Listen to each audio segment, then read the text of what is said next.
6 officers have been shot from the Ogden Police Department and from the strike force. This is a family. This is the law enforcement family. The law enforcement community is mourning. Sergeant Hutchinson and all the strike force agents involved in this tragic incident have acted honorably, with courage, fidelity, and valor. Our thoughts and prayers go out to Officer Frankham and his family. And would ask that the community statewide recognize the sacrifice that officers make for them each day.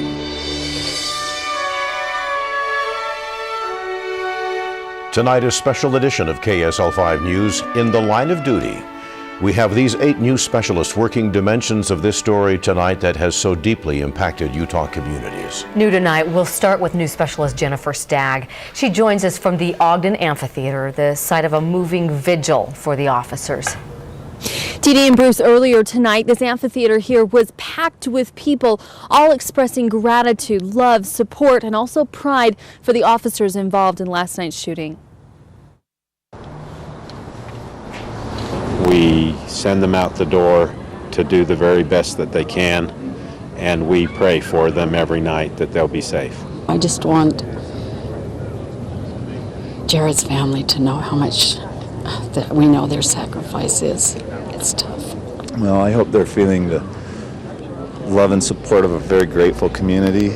In the dark and cold, dozens of officers, friends, and even strangers huddled together, candles in hand, quietly mourning the loss of Officer Jared Frankham. It's truly an honor to see that you all have come here for my brother, to support him, even though some of you may not know him. Jared's brother expressed gratitude to the crowd for the love his family has felt as dozens of officers stood stoically on the stage behind him. And it wasn't just officers from Ogden. Law enforcement from all over northern Utah have felt Frankham's loss as they pray for the 5 other injured men. Like any family that loves each other, when things get really tough, we get really close. Ogden's mayor has spent his first 36 hours on the job with no sleep, dealing with a tragedy of a magnitude his city has never seen. And he says he'll never forget the moment he got the call. I was reading a bedtime story to my 9-year-old. And phone rang once and I didn't answer it. Phone rang twice, and that's usually kind of a 911, so I went out and picked it up, and it forever changed my life. He knows Frankham's daughters will never have their father there to read them a story again. There is still much healing to be done in Ogden.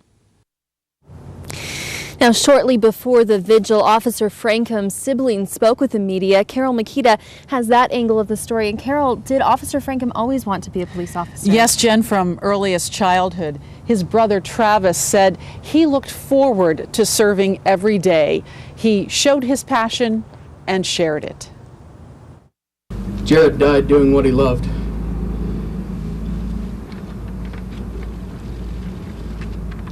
He was a great father, husband, brother, son, and friend, and he will be greatly missed. I know that my brother is here watching over us, over all of us tonight. And I just want him to know how much we love him and appreciate everything that he's done for us by setting an example for us as his little brothers and for his children. Officer Jared Frankham loved his work and his family, his wife Erin and 2 young daughters. This is their home in Hooper, where neighbors paid tribute today. His 3 brothers and sister expressed gratitude for the community support. We are thankful for all those who have included our family in their prayers and would like to encourage everyone to continue to keep the other injured officers in their thoughts and prayers. In addition, we encourage everyone to remember the family of the suspect as they have a long road ahead of them. Jared, they say, was a tremendous example of dedication to the citizens and his fellow officers. I think he's leaving a tremendous legacy of an example, and a legacy that many can follow in his footsteps. Now, not far from here is the Fallen Officers Memorial in Ogden, and soon city leaders will add the name of Officer Jared Frankham. Bruce and Deanie. Too bad we have to add a name. Thanks, Carol. Tonight, the shooting suspect, Matthew Stewart, is under heavy guard in the hospital. He was wounded in the gunfire. This is Matthew Stewart in the 1990s when he was on active duty in the military. He spent 4 years in the Army but never saw combat. Now 37, Stewart has lived in his neighborhood for several years here and worked the graveyard shift at a Walmart store. That shootout started from what should have been a routine search. Tonight, Ogden police still aren't saying whether they know why the shooter opened fire. Northern Utah specialist Mike Anderson joins us with more on how these tragic events took place. Yeah, well, the Weber Morgan Narcotics Strike Force was serving what they call a knock and announce warrant. They believed there was some kind of drug activity in the home. There were about a dozen officers here, and as several of them entered the home, that's when the bullets started flying. 6 veteran officers. I was honored to be counted among them. Shot down in just a matter of seconds. We have lost a brother. We will grieve this loss. Agent Jared Frankham was killed in the shooting. Emergency room doctors tried for several hours to save him. Agent Frankham was one of the more experienced agents in our unit, and he will be sorely missed. Police say members of the Weber Morgan Narcotics Strike Force knocked on the door of this home to serve a search warrant just before 10 last night. No one answered. They forced entry onto the door, and when they entered, the officers came under fire. In all, 6 officers shot. At a press conference today, police officers and city employees filled the room, many in tears. I was the chief who hired each of these officers over the last 16 years and has worked with them on a daily basis. It's a very sad day in my life. Former police chief John Greiner says watching all of this from the outside looking in hasn't been easy. It's very hard. 38 years and I've never had to go through this.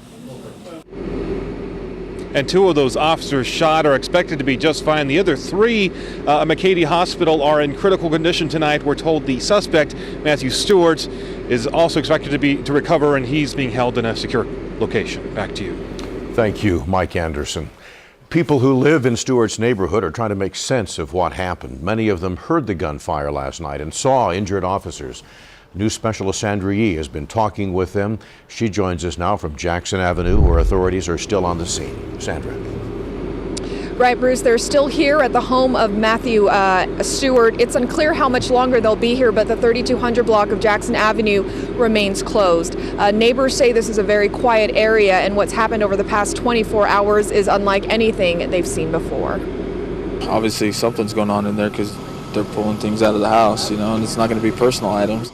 Police and undercover agents carried bags and boxes of evidence out of Matthew Stewart's home. The items included fluorescent lights and large white PVC pipes, possibly related to a marijuana growing operation. I've seen them bringing out tubing and what seemed to be, things, tripods or whatever that would have lights on the top of it and lots of paper sacks. A woman who lives 2 doors away says she didn't expect this from Stewart. It's very quiet, and I didn't know him well, just a friendly hi, how you doing, when we'd happen to be in the front yard doing yard work together or something, but a really nice, quiet guy.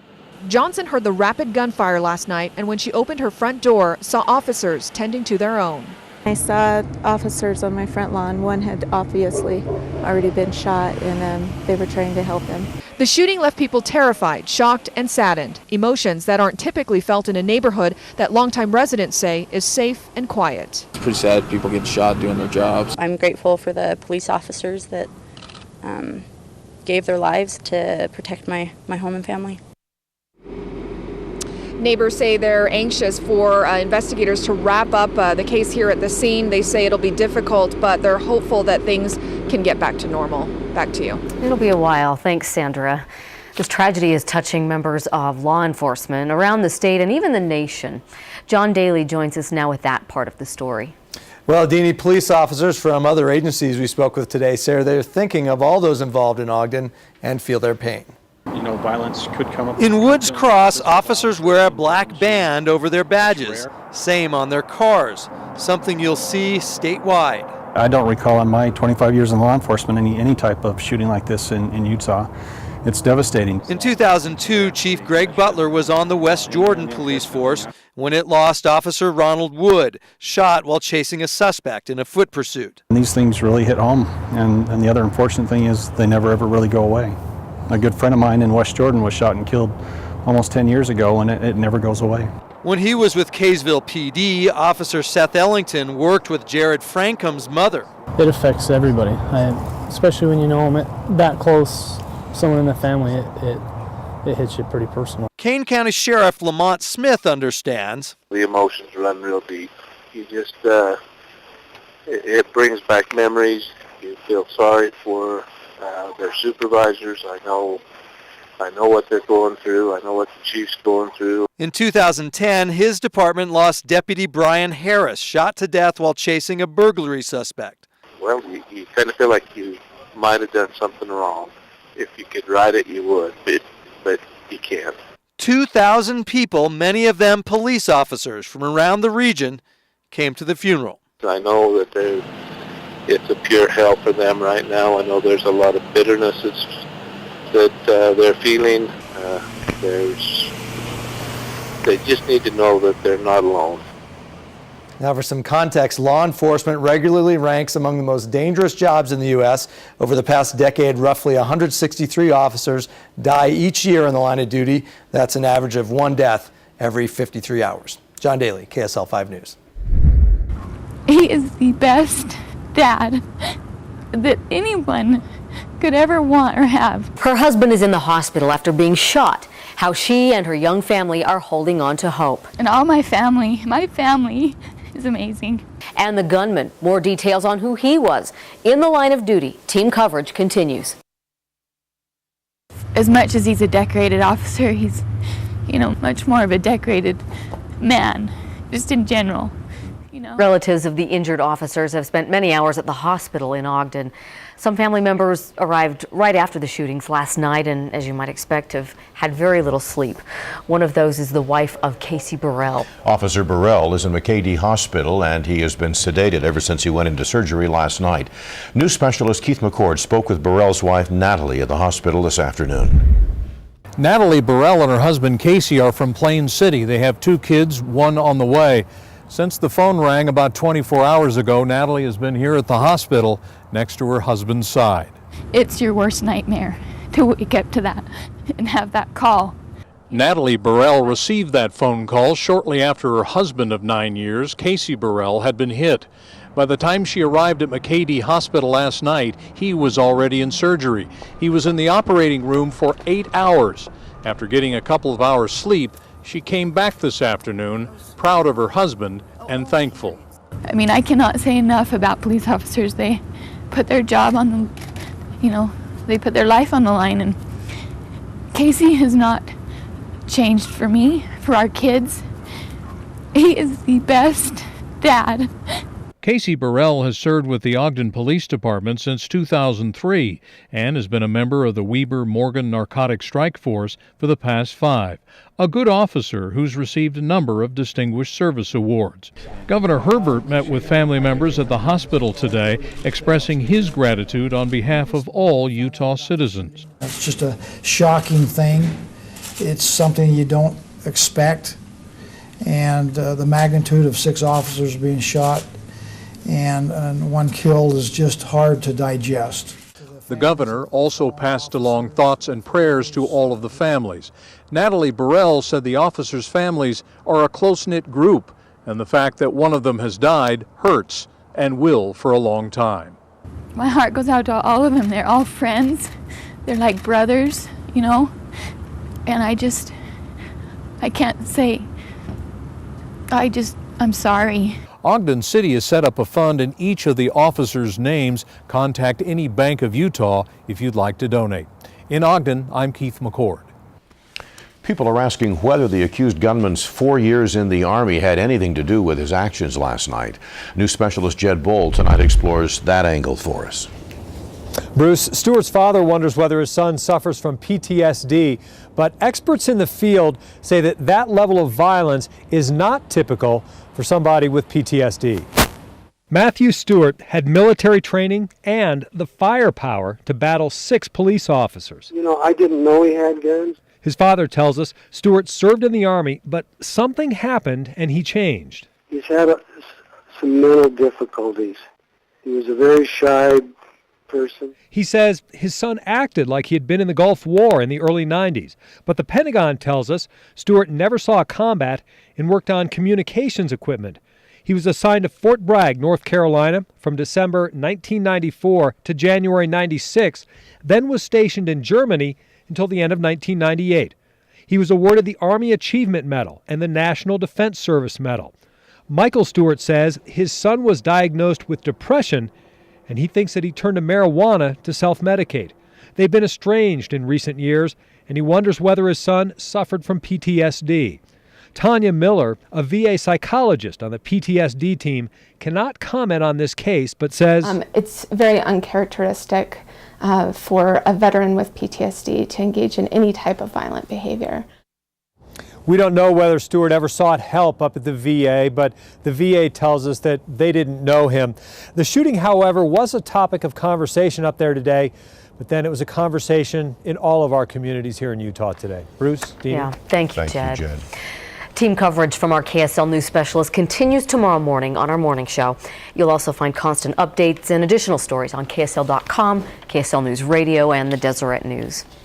Extraordinary story to cover today. Yeah. We'll turn now to the weather and looking for better weather too. Few changes coming, actually. I think we're going to see a little bit of snow, which is good news. Today, Yes. Chopper 5 saw a little bit more than what we have in the valleys, at least. Up at Snow Basin Resort, the boarders and the skiers are enjoying some of the greatest snow on earth. All right, it's not deep powder, but hey, it's better than a whole lot of snow back east. So we'll take what we've got and just hope for a little bit more snow to add to these totals in the coming weeks. Let's go and show you the beautiful sunset. Keith Vaught took this tonight out at the Great Salt Lake.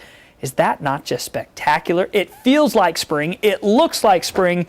Yeah, I think the counter's a little bit messed up out there. Now, we've had an exceptionally dry winter so far. I wanted to go back and look at what happens when you get an extra dry December. Back in 1976 and 1977, in December we had 1.2 inches. It was the fourth driest December ever in Salt Lake City for snowfall. What happened the next month? It was dry. January, February, horribly dry. But in March, it flipped, and it flipped big. 41.9 inches of snow. That's the snowiest March ever in Salt Lake City. Combination of that month and the other parts of the year, well, we ended up with 94% of average that season for snowfall. So when it flips, it can really flip. Take a look at 1995 and 96. December, only 1.4 inches of snow. It was the fifth driest snowfall month of December in Salt Lake City. The very next month, January, 45 inches, second snowiest January ever in Salt Lake, and the year, well, it ended up at 133% of average. What I'm telling you is dry Decembers,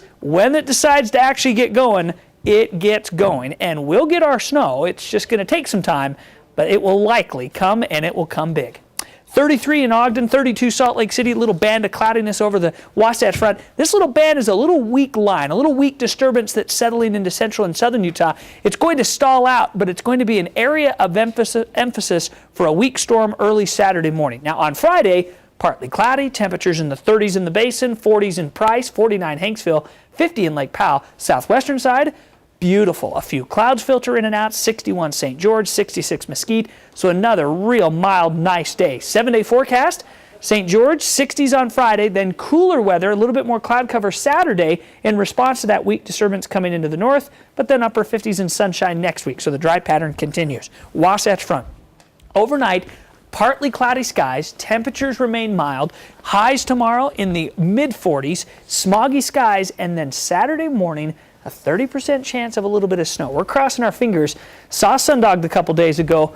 I'm telling you, a little snow, hopefully for the mountains. And then next week, haze and 40s, the dry pattern will continue. Oh, best we can do. Yeah. We'll take anything. We'll be right back. For them each day.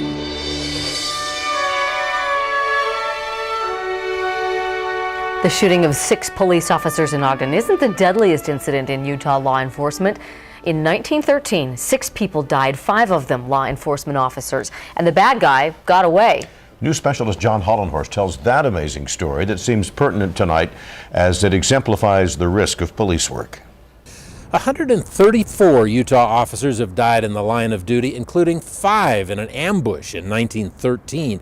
Coupled with last night's episode, it proves the truth of something Mark Twain said: history doesn't repeat itself, but it does rhyme. Drop the gun! Drop the gun! Some of history's lessons are still pertinent on the training range. Stress shooting, that's what they call this. We try and do something like this once a year. Randy Lish teaches risk avoidance for officers. One of the biggest dangers is approaching a gunman who knows his turf and is hiding or waiting to ambush you. Then right here, if you notice, I got a guy around the corner. If I do this in real life, what just happened to me? Ooh, when you got to clear that hill, that corner, whatever, they may be there waiting for you. A few years ago, Lish read a book about an astounding historical example, the strange case of Red Lopez. In the Bingham Canyon mining district, Lopez killed a fellow miner in a dispute. He fled to the shores of Utah Lake. When a posse moved in, Lopez was waiting, hiding at a distance. 118 yards in the brush with a .30-06 Winchester. Lopez killed 3 and got away. And then he flees and heads south. He comes back in and goes into the Highland Boy mine. Lawmen stood guard at mine openings. 2 went in to smoke Lopez out. He stepped up from behind him with a .30 Winchester at about 8 feet, and he shot both officers in the back.